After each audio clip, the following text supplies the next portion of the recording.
Hey guys, and welcome back to Hoosier Hardware. Today we're taking a look at the RX 6600. This particular version is from MSI. This is the MSI Mech, and yeah, I have some thoughts.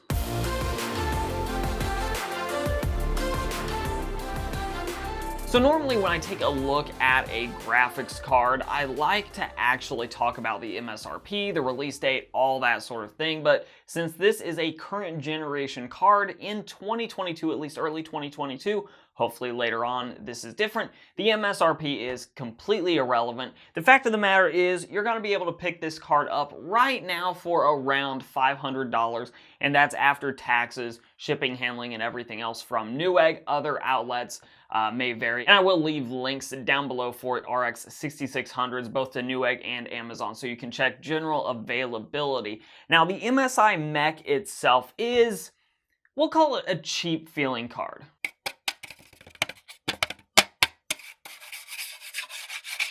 That's not a metal backplate, that is a plastic backplate. It feels awful in the hand. The shroud itself for the fans also feels genuinely awful. The card feels fairly light for its physical size.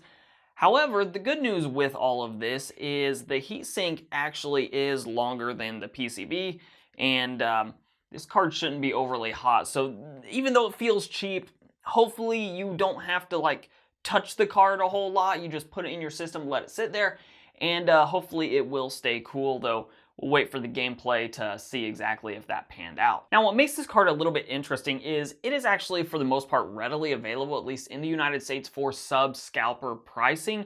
And when you compare it to something like a 1080 Ti, which its performance, generally speaking, gets close to a 1080 Ti or an RTX 3060, which again, the 6600 gets close to, but usually doesn't actually beat the 3060, it's significantly cheaper at $500 than both a 1080 Ti or an RTX 3060. Now, it is worth noting the test bench is my typical test bench. That's a Ryzen 5700G, stock settings on the CPU, and the RAM was 32 gigabytes of DDR4 memory, a 2x16 gigabyte kit running at 3200 megahertz. Let's jump into the gameplay. So starting off with Overwatch, we have really nice frame rates across the board, and you can expect on the Ultra preset an extremely good experience, even if you have a very high refresh rate monitor. This game is going to run at 1080p on an RX 6600, absolutely no problem. Now at 1440p, once again on the Ultra preset, you can still average 125 FPS, though the 1% and 0.2% lows both do dip below 100 FPS. So if you have a high refresh rate 1440p monitor, you may want to drop the graphic settings down just a little bit to get those 1% and 0.2% lows up a little bit higher than that.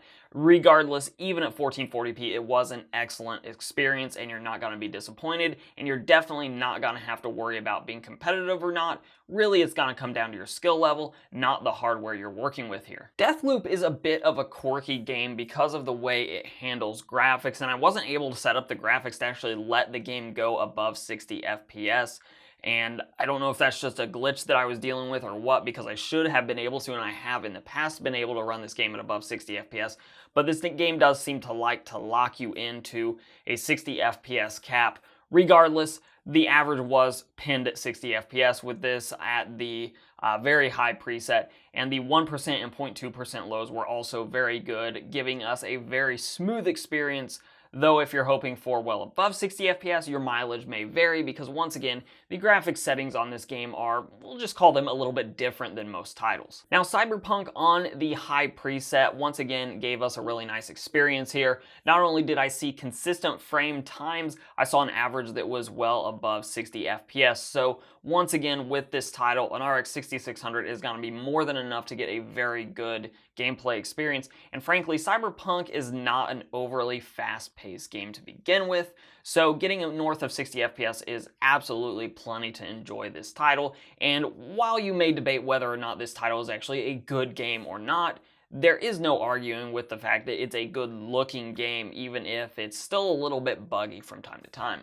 And finally, running the campaign on Halo Infinite on the high preset gave us an average FPS of, once again, above 60 FPS, and the general frame timing was really good at 1080p. Now, that wasn't necessarily the same thing I saw at 1440p, which is really interesting to me, but I saw an average at 1440p of just 50 FPS, which is fine. 1% lows were at 39 and 0.2% lows were down there at 33, and I will say, and maybe you'll even catch one or two of them in the gameplay here, there was a little bit of a stutter from time to time in the game, and it was usually when I was moving into a new area or rapidly traveling like in a vehicle or something.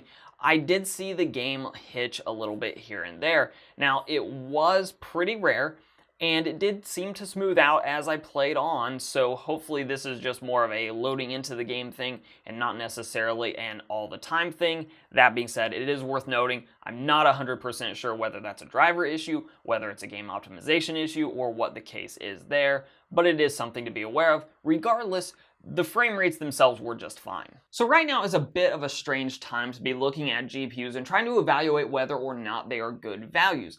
Now, compared to the other options on the market, both used market, scalper market, or brand new market, the RX 6600 is actually one of the better deals out there because you can actually get your hands on it, and it costs significantly cheaper than NVIDIA's scalper priced cards on eBay, whether you're talking about the 3060 or the very old at this point 1080 Ti's, which, I mean, very old, but plenty old for a card that's costing literally what it cost when it first launched. Regardless, getting back to the RX 6600, it's also hard to recommend a card that is well above MSRP when it looks like there are some signs out there that maybe the mining market is starting to cool off a little bit, and maybe there will be some GPUs available. I mean, the fact that this thing actually is readily available at various outlets right now tells me that maybe they're not getting eaten up quite as fast as they once were, even at the $500 pricing. So it is entirely possible the RX 6600 actually comes down in price even more. I just had a Twitter exchange today with somebody that was showing me a picture of a Micro Center where there were a ton of AMD cards on the shelves. So maybe that's the route to go if you have a Micro Center near you. Regardless, if you're looking to get up and running right now and you just can't wait, then there are few better values than the RX 6600. And objectively speaking, when actually using the card and playing games, it's a good graphics card. But those are just my thoughts on the RX 6600. Like I said, the mech card, it feels really cheap, but it actually performs quite well once you're in game, as you probably noticed, or maybe you didn't notice, but if you look in the gameplay footage itself, the temperatures were great with this card. Now, that's an open test bench, so obviously it's a little bit dependent on what kind of airflow your case has, but temperatures were not a problem at all for this GPU, despite it feeling very cheap and having a plastic backplate. It all comes down to just cutting cost, I'm sure, on the card itself. So let me know your thoughts in those comments down below about the RX 6600, especially those of you that do have one of them, or do you think there are better alternatives on the market, both used or new alternatives? Let me know all your thoughts in those comments down below. Otherwise, if you like the video, give it a like, share, subscribe, and comment. All those things are very helpful for the channel. You can follow me both on Instagram and on Twitter at Hoosier Hardware, and as always, I'll let YouTube queue up a couple more videos from my channel for you to watch. I'm Shane with Hoosier Hardware, and I'll see you guys in the next video.